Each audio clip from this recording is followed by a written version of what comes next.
Laravel basic সিরিজের দ্বিতীয় পর্বে স্বাগতম জানাচ্ছি আমি এমদাদ। তো এই পর্বে আমরা দেখব কিভাবে লারাভেল প্রজেক্ট ইনস্টল করতে হয় এবং এই একটা প্রজেক্ট ইনস্টল করতে গেলে আমাদের কি কি টুলস প্রয়োজন হয়। তো চলুন সরাসরি আমরা লারাভেলের নিজস্ব ওয়েবসাইটে চলে যাই।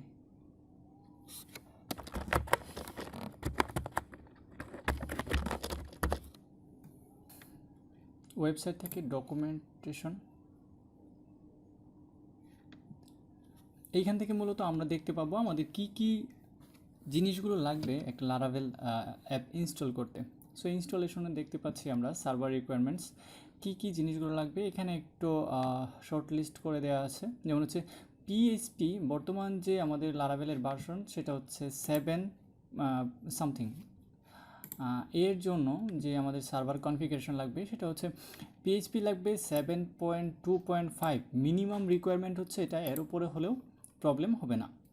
ওকে, তারপর লাগবে BC math PHP extension, C type PHP extension, file info PHP extension, JSON PHP extension, MB string PHP extension, open SSL PHP extension, PDO PHP extension, tokenizer PHP extension, XML PHP extension.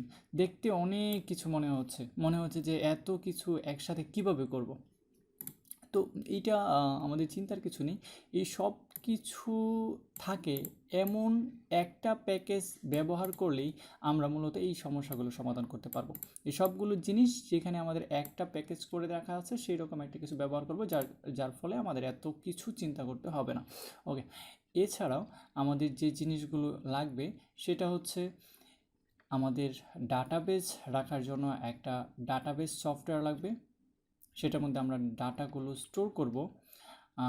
সেই জন্য আমরা বিভিন্ন ধরনের মাধ্যম আছে, যেমন Laravel তারা recommend করে লারাভেল হোমস্টেড ইউজ করার জন্য, বাট হোমস্টেডটা আমরা ইনস্টল সবসময় করি না। অনেক বেশি বড় বড় প্রজেক্ট, অনেকগুলো প্রজেক্ট নিয়ে কাজ করলে সাধারণত হোমস্টেড ব্যবহার করা হয়।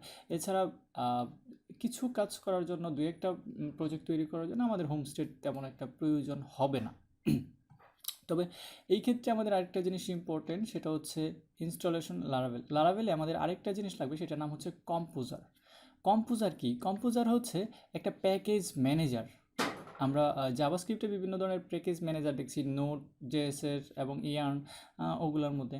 কিন্তু এই পিএইচপির জন্য যে প্যাকেজ ম্যানেজার সেটার নাম হচ্ছে এই কম্পোজার। সো আমাদের এখানে কম্পোজারটা লাগবে। আর আমরা এই সব কিছু একত্রে পাবার জন্যে যেটা ব্যবহার করতে পারি সেটা হচ্ছে ল্যাম্প আছে, ওয়াম্প আছে, এছাড়া জাম্প আছে, এছাড়াও আরও বেশ কতগুলো আছে, অনেক ধরনের নামই আছে। অনেকের পছন্দ মতো জিনিসগুলো ব্যবহার করতে পারে। বাট আমরা এই ক্ষেত্রে যে জিনিসটা ব্যবহার করব সেটা হচ্ছে ওয়াম্প ব্যবহার করব। ওয়াম্পটা উইন্ডোজের জন্য আমার কাছে বেটার মনে হয়, আমি সবগুলো ইউজ করেছি, কিন্তু আমার কাছে ওয়াম্পটাকে খুব বেশি ভালো, এবং কিছু সুবিধা আছে, সুবিধার কথা আমি বলবো যে কেন আমরা ব্যবহার করব। ওকে, তো চলুন আমরা একটু ওয়াম্পটাকে কীভাবে খুঁজে পাবো সেটা আমরা একটু দেখে আসি। WAMP লিখে আমরা যখন এন্টার করব তখন আমরা দেখব যে এটার ওয়াম্পের একটা সার্ভার, wampserver.com চলে আসবে। এখান থেকে আমি এটার মধ্যে ক্লিক করলাম।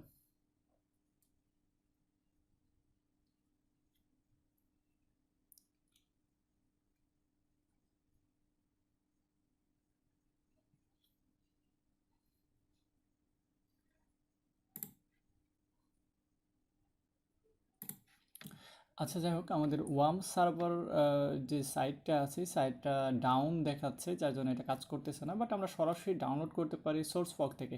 এই যে এখানে প্রথম যে লিঙ্কটা আছে সেটা হচ্ছে sourcefog.net, এখানে ক্লিক করলেও আমরা ওয়ার্মটাকে ডাউনলোড করে ফেলতে পারবো, কারণ এখানেই মূলত ওয়ার্ম সার্ভারটাকে হোস্ট করা হয়ে থাকে। এখানে থেকে ডাউনলোড ক্লিক করলে এটা ডাউনলোড শুরু হয়ে যাবে খুব দ্রুত। এখানে একটু খেয়াল করবেন যে 64-এর জন্য 64 বিট আছে, এবং আপনি যদি চান 32 বিটের জন্য সেক্ষেত্রে এখানে একটু সার্চ করলে আপনি পেয়ে যাবেন। সো আমাদের এই সফটওয়্যারটা ডাউনলোড হচ্ছে, আমরা নিচে দেখতে পাচ্ছি। এরপর আমাদের যেটা লাগবে সেটা হচ্ছে কম্পোজার, COMPOSER। কম্পোজারটা হচ্ছে গেট কম্পোজার নামক একটা ওয়েবসাইট পাবো আমরা, সেই সেখানে যাব। এরপর এখান থেকে ডাউনলোড, তারপরে এই যে এখানে আছে ডাউনলোড অ্যান্ড রান composer.exe, এখানে আমরা ক্লিক করে এটাকেও ডাউনলোড করে নেব। তারপর হচ্ছে আমাদের যে জিনিসটা লাগবে এই মানে লারাভেল প্রজেক্ট বা কোডগুলো এডিট করার জন্য নিশ্চয়ই আমাদের একটা এডিটর লাগবে। অনেকের পছন্দ, অনেক এডিটর আছে, কেউ কেউ পছন্দ করে পিএসপি স্ট্রম, কেউ ব্র্যাকেটস, কেউ সাবলাইম টেক্সট, বাট আমার কাছে যেটা বেটার মনে হয় সেটা হচ্ছে বিএস কোড বা ভিজুয়াল স্টুডিও কোড। এটা মাইক্রোসফটের একটা ওপেন সোর্স মানে সফটওয়্যার, যেটা অনেক ভালো এবং খুব অনেক বড় বড় কাজই করা যায় এটার মাধ্যমে। সো আমরা সেইটার জন্য আমরা করব বিএস কোড লিখে আমরা সার্চ করলে আমরা এটার ওয়েবসাইটে পেয়ে যাব code.visualstudio.com। এখানে গেলে আমরা এটাকে ডাউনলোড করে ফেলতে পারবো। এখানে আপনি স্ট্যাবলের মধ্যে ক্লিক করলে এটা ডাউনলোড হয়ে যাবে। এরপর আমাদের যে জিনিসটা লাগবে এটা অপশনাল, এটা আসলে হলে ভালো হয়, না হলে যে কাজ চলবে না এরকম না। এটার নাম হচ্ছে গিট। আমরা গিট হচ্ছে ভার্সন কন্ট্রোলার। আমাদের একটা প্রজেক্টের ক্ষেত্রে আমরা ফাইলগুলো যখন লিখি, অনেক কষ্ট করে কোড লিখি ফাইলের মধ্যে, কোডগুলো লেখার পর অনেক সময় চেঞ্জ করি, কিন্তু পূর্বের কোডগুলো আমাদের দরকার হয়, অথবা অনেক সময় ভুল করে একটা ফাইল ডিলিট হয়ে যেতে পারে। সেই জন্য মূলত আমরা গিট ব্যবহার করি। আর গিট নিয়ে পরবর্তীতে প্রয়োজন হলে আমি আবার নতুন কোনো টিউটোরিয়াল করব, যেটার মধ্যে বিস্তারিত বলবো। সো আমরা গিটটাকেও এখানে রাখছি কারণ আমাদের কোডগুলোর সেফটির স্বার্থে আমাদের এটা ইনস্টল করা লাগে। সো আমাদের এই 4টা জিনিস হলেই মূলত বাকি সবগুলো কাজ হয়ে যাবে। যেহেতু আমার এখানে ডাউনলোড লেটেস্ট ভার্সনগুলো ডাউনলোড করা আছে, সেই জন্য আমি এখন ডাউনলোড করছি না। বাট আপনি এই 4টা জিনিস হলে বুঝতে পারবেন যে না, আমি এখন লারাভেল প্রজেক্ট কাজ করার জন্য প্রস্তুত আছি। সো চলুন আমরা একটু দেখি কীভাবে ইনস্টল করতে হয়। সর্বপ্রথম আমাদের এখান থেকে গিয়ে যেটা করতে হবে, আমাদের সকল প্যাকেজগুলো এখানে আছে। আমরা শুরুতে যেটা করব যে বিএস কোড আমরা ইনস্টল করব। সো অ্যাকসেপ্ট, ওকে, নেক্সট নেক্সট। এখানে আমি এটা দিচ্ছি ওপেন উইথ কোড এবং ওপেন উইথ কোড, এটা হচ্ছে ডিরেক্টরিটা থাকবে। আর রেজিস্টার কোড সাপোর্ট এটা আমি দিয়ে দিচ্ছি। ওকে, নেক্সট এবং ইনস্টল।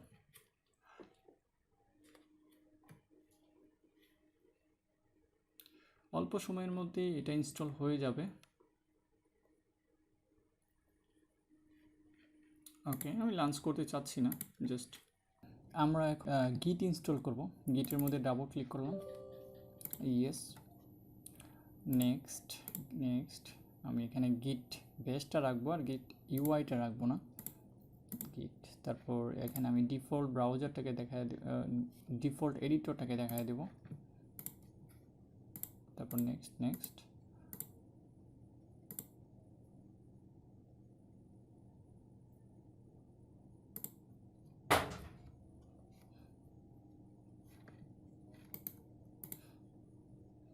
অল্প সময়ের মধ্যে এটা ইনস্টল হয়ে যাবে।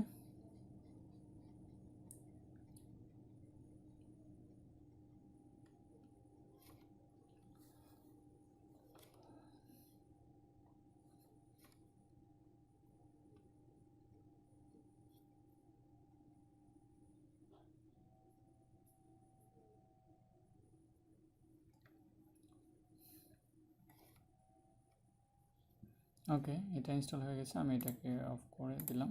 ওকে, এটা ইনস্টল হয়ে গেল। এবার আমাদের ওয়াম্প ইনস্টল করার পালা। সো ওয়াম্পের মধ্যে ডাবল ক্লিক করলাম, ইয়েস, ইংলিশ, এগ্রিমেন্ট কনফার্ম করতে হবে। অনেক ক্ষেত্রে অনেকের ওয়াম্প ইনস্টল করতে গেলে অনেক সমস্যা দেখা দিতে পারে। সেক্ষেত্রে এই প্রথম যে অপশনগুলো আছে এটার মধ্যে আপনি এখানে বেশ কতগুলো ডাউনলোডের অপশন পাবেন। এই জিনিসগুলো ডাউনলোড করে আপনি তারপর ইনস্টল করতে গেলে আমি ওয়াম্পটাকে সমস্যায় পড়বেন না, কারণ ওয়াম্পটা অনেক ভালো, বাট এখানে একটু অনেক ক্ষেত্রে ঝামেলা হয়। নতুন উইন্ডোজ পিসিতে এটা করতে হয়। সেক্ষেত্রে কোনো ঝামেলা হলে আমাকে জানাতে পারেন, আমি আপনাকে সমাধান দেওয়ার চেষ্টা করব। ইউটিউবের মধ্যে আপনি যদি কমেন্ট করেন তাহলে আমি সমাধান দেওয়ার চেষ্টা করব। ওকে, তারপর আমি নেক্সটে যাচ্ছি। তারপর আমি ফাইল লোকেশনটা কোথায়, আমি আপাতত সি ড্রাইভেই রাখছি। নেক্সট ক্লিক করলাম। এখানে দেখেন ডিফল্ট পিএইচপি ইনস্টলেশন, ডিফল্ট ইনস্টলেশনের মধ্যে এখানে কী আছে সেটা ডিফল্টভাবে কতগুলো টিক চিহ্ন দেওয়া আছে, সেগুলো আমি রিমুভ করতে পারবো না, বাট আমি চাইলে কিছুকে টিক চিহ্ন দিয়ে আবার অ্যাড করতে পারবো। যেহেতু আমাদের এখানে 7.2 ছিল মিনিমাম রিকোয়ারমেন্ট, সো আমি 7.2-র উপরে আছে 3 আছে 7.4 আছে, সেক্ষেত্রে আমি লেটেস্টগুলো রাখছি আর উপরেরগুলো বাদ দিয়ে দিচ্ছি। আমরা সবসময় এসকিউএল ইয়াটা ব্যবহার করে, ডাটাবেসটা ব্যবহার করার জন্য মাইএসকিউএল ব্যবহার করি, সেই জন্য আমরা মাইএসকিউএলটাই করি। কিন্তু বর্তমানে ডিফল্টভাবে মারিয়াডিবিটাকে প্রেফার করছে, কারণ মারিয়াডিবি মাইএসকিউএল থেকে অনেক বেশি বেটার, যার জন্যে মাইএসকিউএলটা এখানে তারা রেকমেন্ড করছে না। আপনি চাইলে এখানে টিক দিয়েও নিতে পারেন, আমি চাচ্ছি না এটা দেওয়ার জন্য। সো আমি এখানে নেক্সট চলে গেলাম। তারপরে এখানে কি নাম হবে সেটা, এখন এখানে সব কনফিগারেশনগুলো দেখাচ্ছে, এগুলো আপনি কনফার্ম করবেন কি না। হ্যাঁ, আমি কনফার্ম করবো, এই জন্য ইনস্টল দিয়ে দিলাম। এবার ইনস্টল হচ্ছে, আমরা একটু অপেক্ষা করি।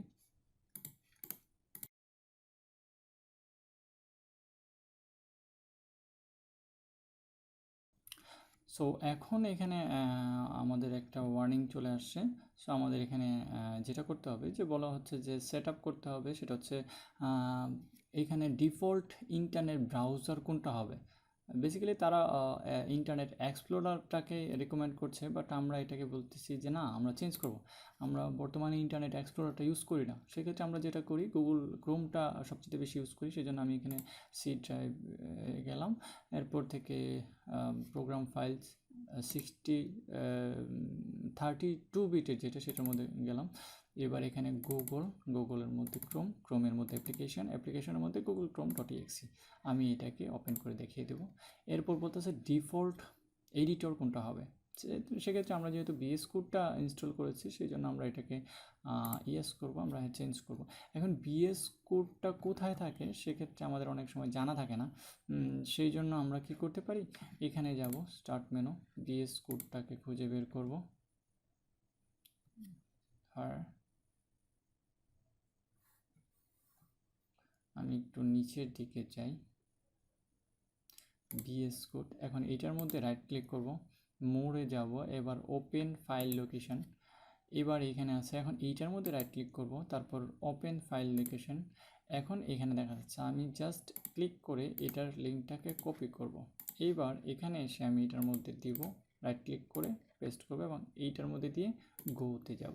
এবার এখানে সরাসরি চলে আসছে। সো এখন আমি code.exeটাকে ওপেন করছি। সো অল্প কিছুক্ষণের মধ্যে আমাদের ইনস্টল হয়ে গেল। সো আপনি চাইলে এটার ইনস্ট্রাকশনটাকেও দেখে নিতে পারেন, এটা ব্রাউজ করলে আপনি ইনস্ট্রাকশনটা পাবেন এই জায়গাটার মধ্যে।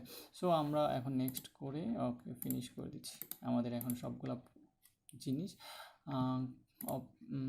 ইনস্টল হয়ে গেছে। আমাদের আরও একটা জিনিস বাকি আছে, সেটা হচ্ছে কম্পোজার। আমাদের মনে রাখতে হবে যে ওয়ার্ম সার্ভার ইনস্টল করার পরে কিন্তু কম্পোজারটাকে ইনস্টল করতে হবে, কারণ আমাদের যে পিএইচপি বা মাইএসকিউএল আছে সেটাকে কম্পোজার ইউজ করবে, যার জন্যে আমরা আগে পিএইচপি মাইএসকিউএলের জন্য ওয়াম্প ইনস্টল করলাম, এরপর আমরা কম্পোজারটাকে ইনস্টল করব, সর্বশেষে আমরা কম্পোজারটাকে ইনস্টল করব। সো কম্পোজারে রাইট ক্লিক, ডাবল ক্লিক করলাম। এবার all user recommended, okay yes. এখানে আমরা নেক্সট দিব। এখানে একটা গুরুত্বপূর্ণ জিনিস, সেটা হচ্ছে এখানে ডিফল্টভাবে যেটা নিয়ে নিচ্ছে সেটা হচ্ছে পিএইচপি 5.6.40, বাট আমরা তো এই ভার্সনে চলবো না, আমাদের লেটেস্ট ভার্সন ইউজ করতে হবে। সেই জন্য আমরা সর্বশেষ যেটা দেখেন 7.4.0.exe, আমরা এটাকে বাছাই করব। তারপর নেক্সট, তারপর এখানে দেখাচ্ছে এটা। এবার ইনস্টল।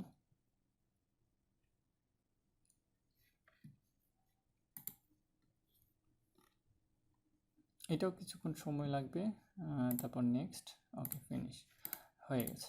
এখন আমি বুঝবো কী করে যে আমার এই জিনিসগুলো প্রপারলি হয়েছে, এমনিতে তো আমি বুঝতে পারতেছি না। সেই জন্য আমি কী করব, সিম্পলি স্টার্ট মেনুতে গিয়ে রাইট ক্লিক করব। রাইট ক্লিক করার পরে আমি এখানে কমেন্ট প্রম্পট পাবো। সো কমেন্ট প্রম্পট না পেয়ে অনেকেই পাওয়ার শেলও পেতে পারেন, সেক্ষেত্রে সমস্যা নেই, আপনি এটা ওপেন করবেন। ওপেন করার পর আপনি শুরুতে যেটা করবেন পিএইচপি লিখে BERSION ক্লিক করবেন। যদি আপনার এখানে পিএইচপির ভার্সনটা এবং তাদের ডিটেলসগুলো দেখায় তাহলে বুঝতে হবে যে আপনার ইনস্টলেশনগুলো প্রপারলি হয়েছে।